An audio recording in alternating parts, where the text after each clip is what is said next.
Olá, bem-vindos a este Deep Dive.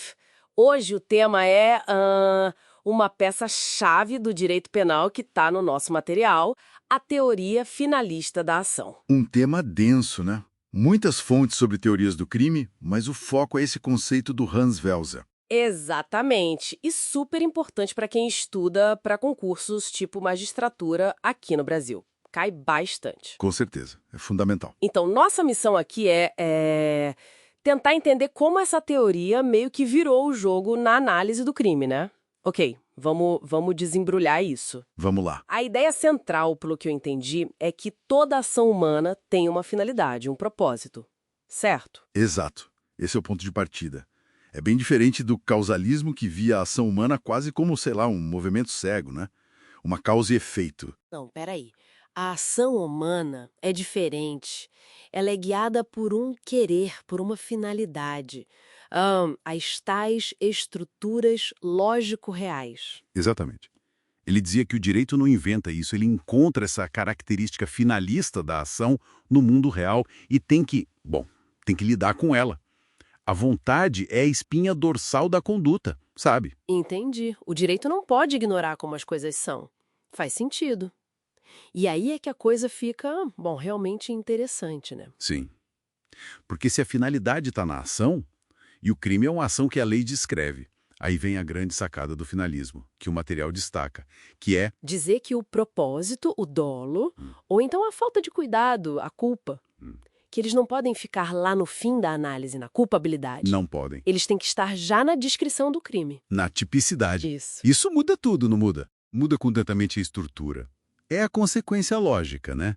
Se a ação é finalista, o tipo penal que descreve essa ação tem que incluir essa finalidade. Então o tipo penal vira misto. Isso mesmo, misto. Ele passa a ter a parte objetiva, que é o que a gente vê acontecer no mundo, né? A conduta externa, o resultado, Tá. e a parte subjetiva, a intenção, que é o dolo, ou a falta de cuidado, a culpa. E esse dolo é o tal dolo natural. Exato, é a vontade pura e simples de fazer aquilo que a lei descreve. Sem analisar ainda se a pessoa sabia que era proibido ou não. Essa análise fica para depois. E a culpa também vai para o tipo, nos crimes culposos. Também, a culpa entra no tipo como a violação de um dever de cuidado naquela conduta finalista da pessoa. Ok. Parece que a teoria organiza melhor as coisas, né? Arruma a casa.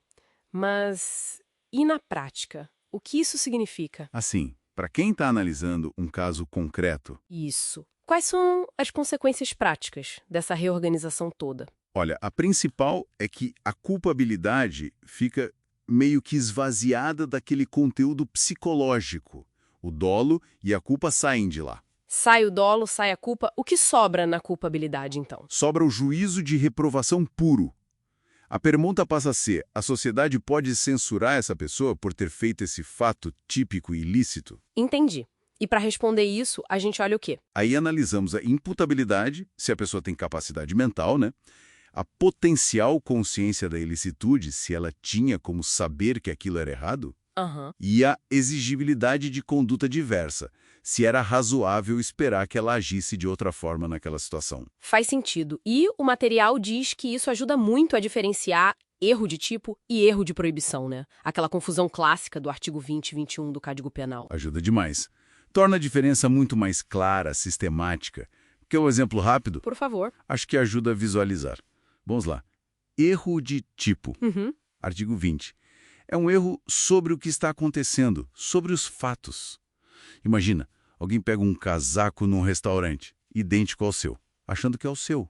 Acontece. A pessoa não tem a intenção de pegar o casaco alheio. Ela erra sobre um dado da realidade que faz parte da descrição do crime de furto, coisa alheia móvel.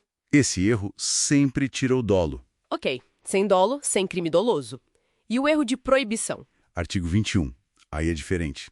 A pessoa sabe exatamente o que está fazendo. Pega o casaco sabendo que é de outra pessoa. Então ela tem dolo. Tem dolo. O erro dela não é sobre os fatos, mas sobre a lei. Ela acha que aquilo, por algum motivo, é permitido. Sei lá, um estrangeiro que vem de um lugar onde uma conduta é normal e não sabe que aqui é crime. Ah, entendi. Ela sabe o que faz, mas não sabe que é proibido. Exato. Esse erro não afeta o dolo, que continua lá. mas pode diminuir ou até excluir a reprovação, a culpabilidade, dependendo se o erro era evitável ou não. Uau! Agora sim, com o exemplo ficou bem mais nítido.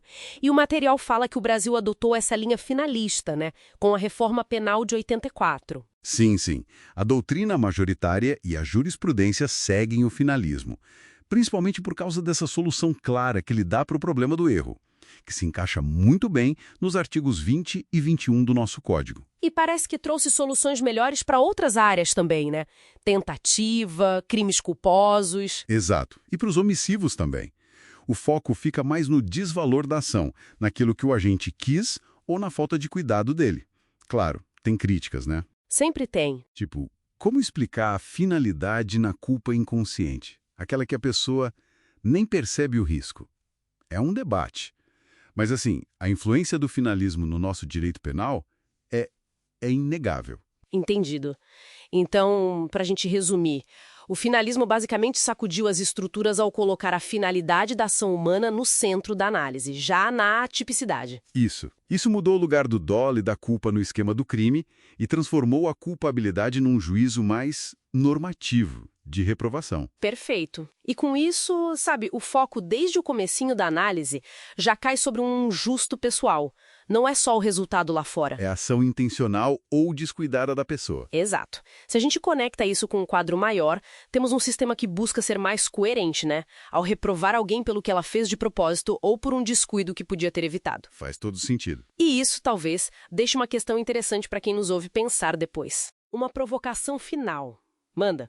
Se o direito penal, como vimos com o finalismo, precisa respeitar certas estruturas da realidade, como essa natureza finalista da ação humana, até que ponto outras verdades sobre nós, sobre a natureza humana ou sobre o mundo, deveriam limitar o legislador?